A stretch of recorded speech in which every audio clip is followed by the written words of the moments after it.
The year is the late 1800s. The American South is gasping for breath. Fields once green with cotton now lie in ruin, dust swirling across broken rows of soil.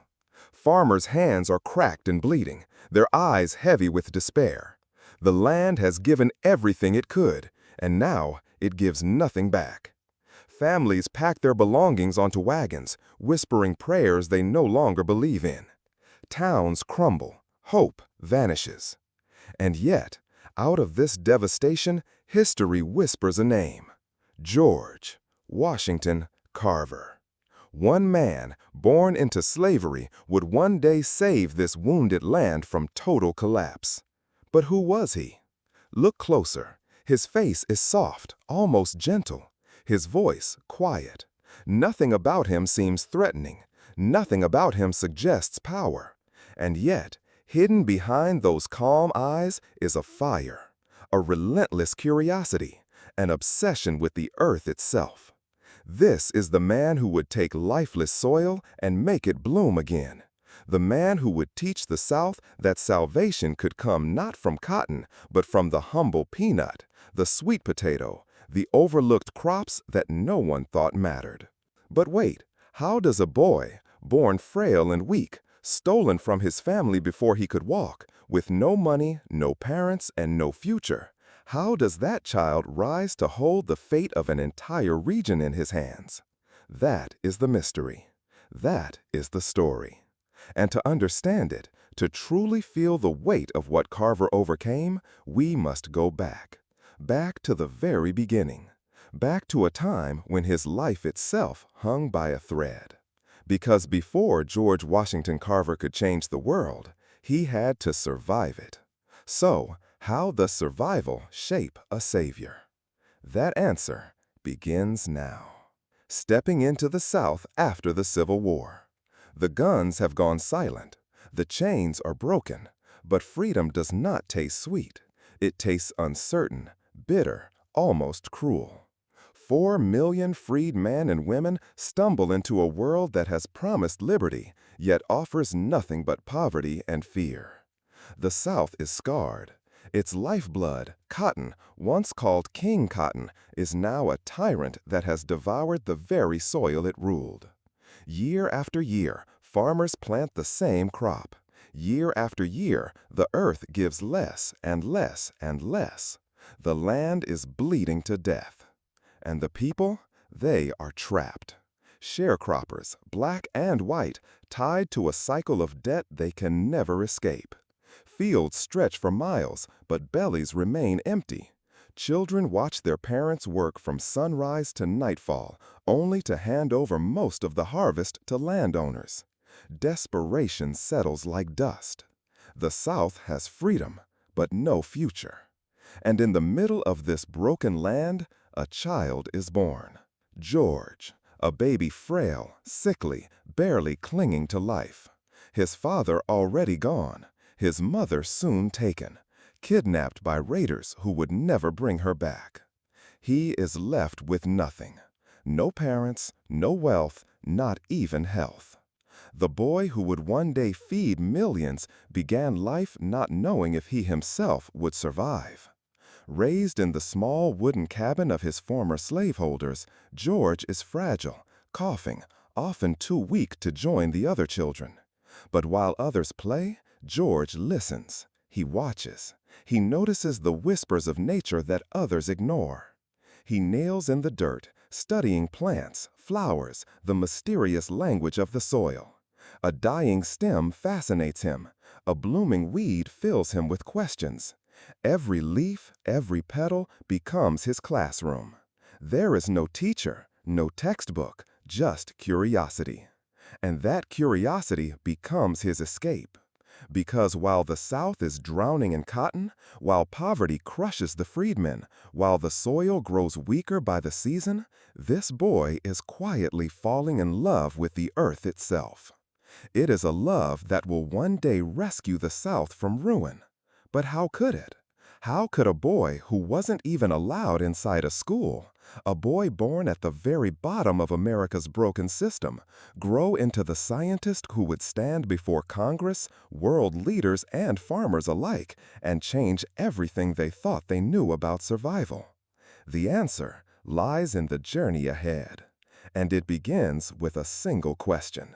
What happens when the world tells you no, but you refuse to stop asking why?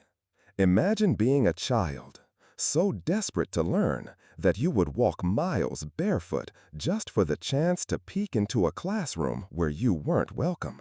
This was George Washington Carver, a boy who had nothing, no family, no money, no rights. But he had a question burning inside him. Why?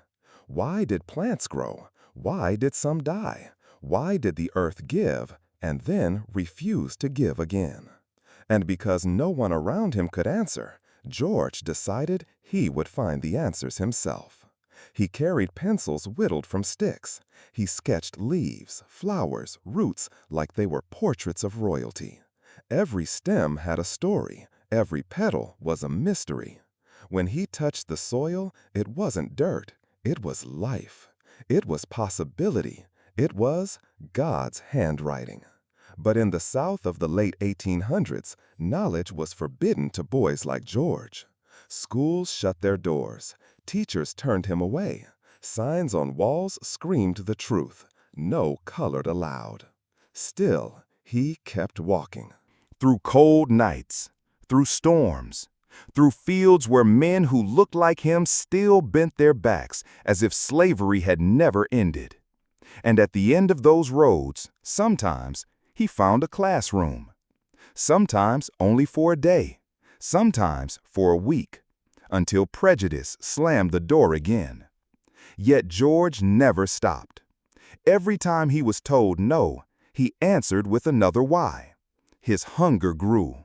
He experimented in backyards, turning old pots into laboratories. He healed sick plants with mixtures of clay and compost. He whispered to flowers as though they were his friends. He believed they whispered back. It wasn't play. It wasn't hobby. It was survival. Because while others chased wages in fields of cotton, George chased knowledge, knowledge that could free them all. Years later, that hunger carried him to higher education. Doors that had been locked for a black child cracked open just enough for him to slip inside. And when he entered those lecture halls, imagine the scene. One black student, dozens of white faces staring, whispers echoing in the back. What is he doing here? George sat quietly, his hands folded. But when the chalk touched the board, when the professor spoke of chemistry, of soil, of plants, his mind burned brighter than anyone in the room. He wasn't there to be tolerated. He was there to learn everything, to take knowledge and turn it into salvation. And soon, he did. Because within the very soil itself, George Washington Carver would uncover a truth, a secret so powerful it would challenge the empire of cotton. It would promise life to millions, but also threaten the system that kept them in chains of poverty. The question wasn't whether Carver had found the answer. It was whether the South was ready to hear it. And that would change everything. A young professor, small in stature, quiet in voice, walks through the gates of the Tuskegee Institute. His name, George Washington Carver. His mission, nothing less than to save the South from itself. But outside those gates, a different reality rules. Cotton is king. Cotton is money. Cotton is survival. Generation after generation, farmers had staked everything on this single white plant.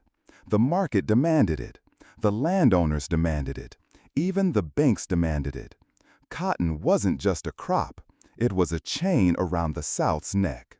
And now, the soil was dying. Carver looked out at the fields, dry, exhausted, stripped of life. He saw what others refused to see. The earth was begging for rest. His solution was radical: crop rotation. He preached it in classrooms, in dusty church halls, on the steps of county courthouses.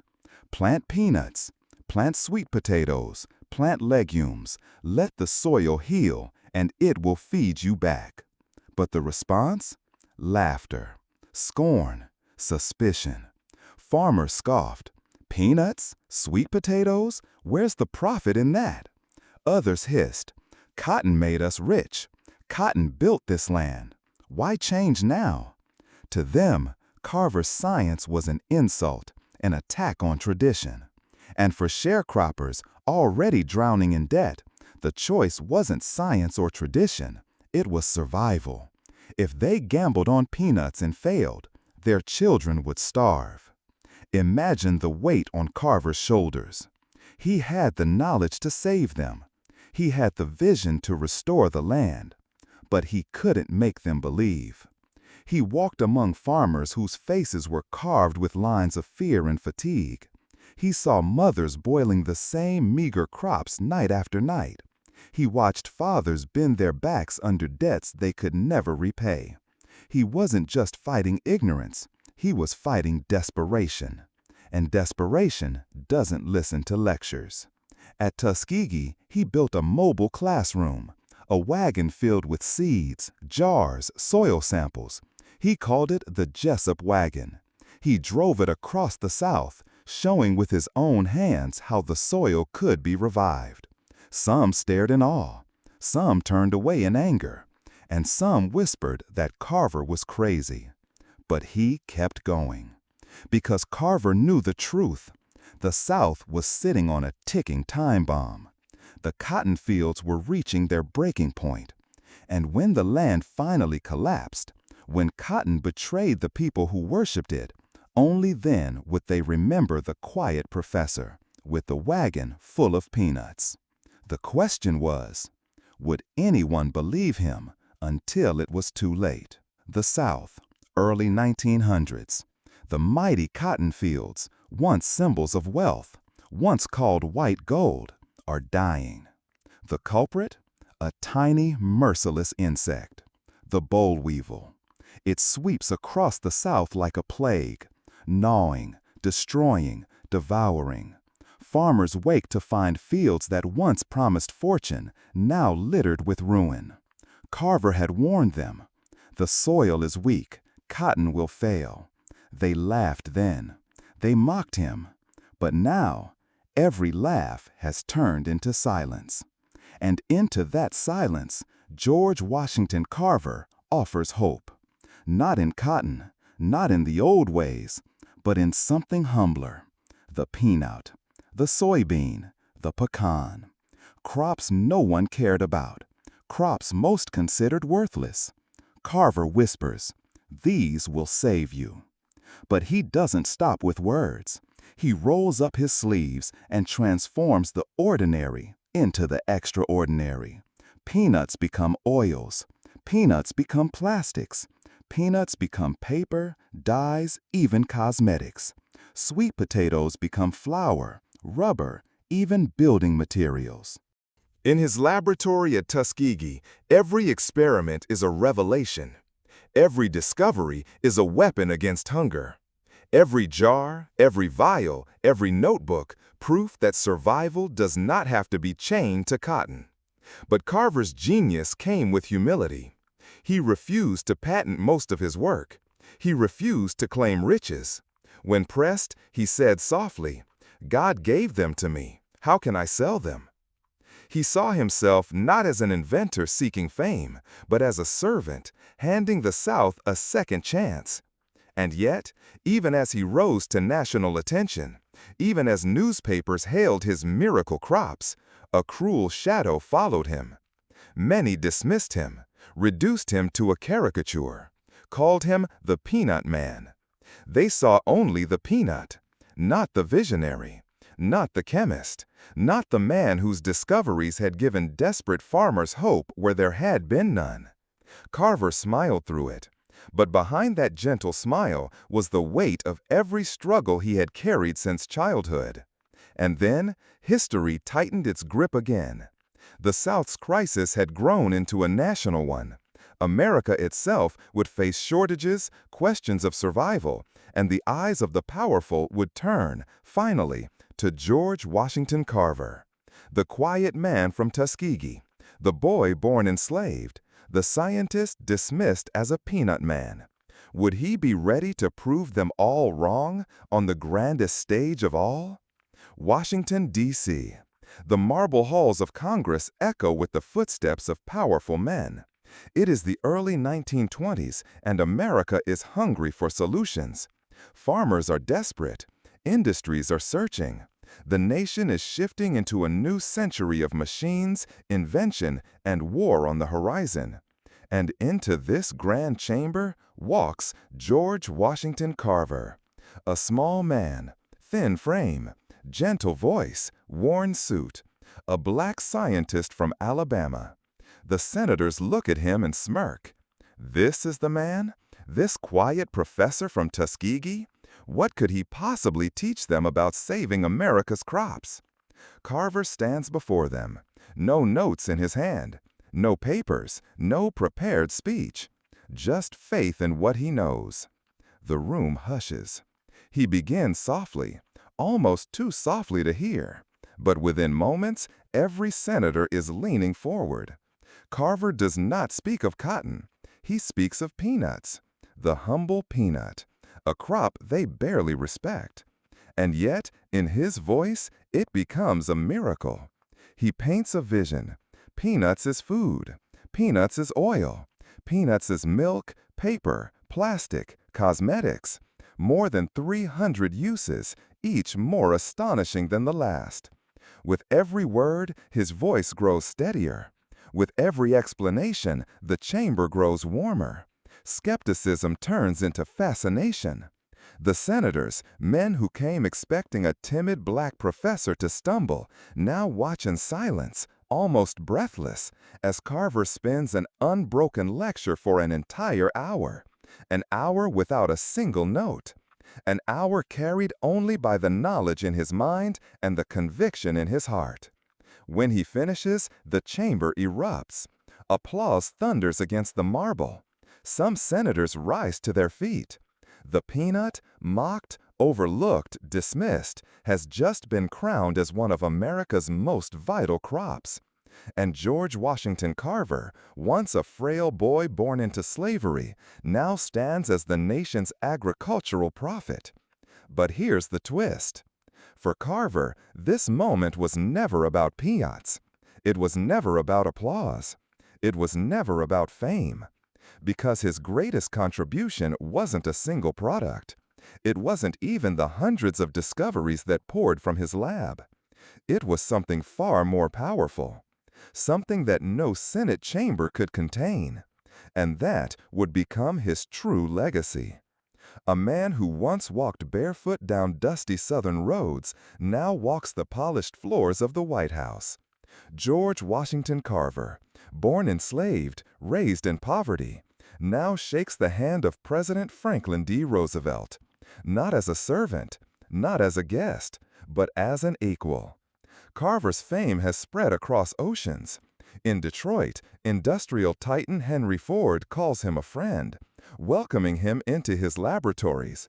Together they experiment, dreaming of turning crops into fuels, plastics, and rubbers long before the world would call it bioengineering.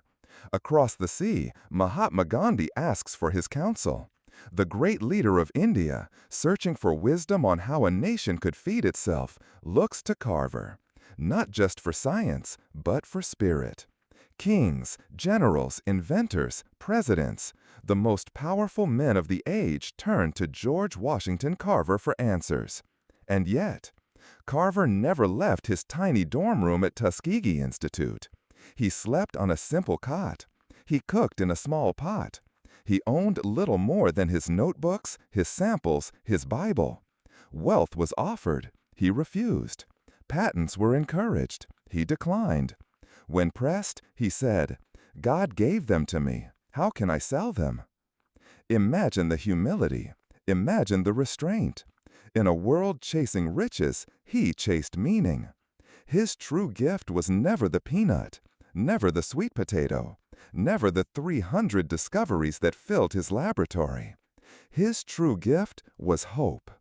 Hope that the land, no matter how broken, could heal. Hope that people, no matter how scarred, could rise again. Hope that science and faith, knowledge and humility could walk hand in hand. George Washington Carver became more than a scientist. He became a symbol of resilience, of possibility, of brilliance born from struggle. And yet, symbols are fragile. Legends can be forgotten. Even the greatest legacies can fade. So the question remains, what happened when he was gone? Would the world remember the quiet man in the worn suit? Or would they reduce him once more to just the Peanut Man? January 1943, George Washington Carver takes his final breath. Across America, newspapers mourn. Flags fly at half-staff. President Roosevelt himself calls him a national treasure. The boy who began life enslaved had died as one of the most respected men in the nation. But time is cruel. As the years passed, his name slowly faded from classrooms. His story reduced to a single word, peanuts. A joke, a simplification, a way to fit genius into a footnote. And yet, look at the fields today. Crop rotation, soil conservation, sustainability. These are not new ideas. They are Carver's ideas. Ideas that saved farmers who once mocked him. Ideas that echo in every modern fight to protect our planet. Those same farmers who once whispered, "He's crazy," later whispered something else. He saved us. Because without his teachings, the South may have collapsed under the weight of its own soil. Carver's true legacy was never peanuts. It was survival. It was renewal. It was the belief that even land stripped bare could live again. And that belief, that the earth can heal and so can its people, matters now more than ever. The question is, will we remember? Or will we let his genius fade into dust? A world on fire, a planet groaning under the weight of its own exhaustion, soil poisoned, rivers drying, skies choked with smoke. It feels new. It feels urgent. But George Washington Carver saw it coming a century ago. He warned that land stripped bare will give nothing back. He taught that survival depends not on greed, but on balance. And he showed through peanuts, through sweet potatoes, through the humblest seeds, that renewal is possible. Carver's story is not just history. It is prophecy. Today, scientists echo his lessons in the fight against climate change. Farmers rediscover crop rotation as the key to saving their fields. Communities speak of sustainability, of racial justice, of equity in science. Ideas Carver lived long before the words became slogans. A boy born enslaved who grew into the South's quiet savior left us more than inventions. He left us a blueprint, a reminder that healing the earth is healing ourselves. Think about it. A man with nothing, no wealth, no family, no power, became a voice the world could not ignore. If Carver could do that, what might you do with what you have today? His legacy is not peanuts, not sweet potatoes. It is the seed of hope he planted in every generation. And that seed is still waiting, waiting for us to water it, waiting for us to believe. George Washington Carver proved that even the smallest seed can change the world. His legacy isn't just history, it's a challenge. The question is, what will you grow with the life you've been given? So if this story moved you, don't let it fade. Share it, keep it alive. Because remembering George Washington Carver is more than honoring the past. It is fighting for the future. And the future is in our hands.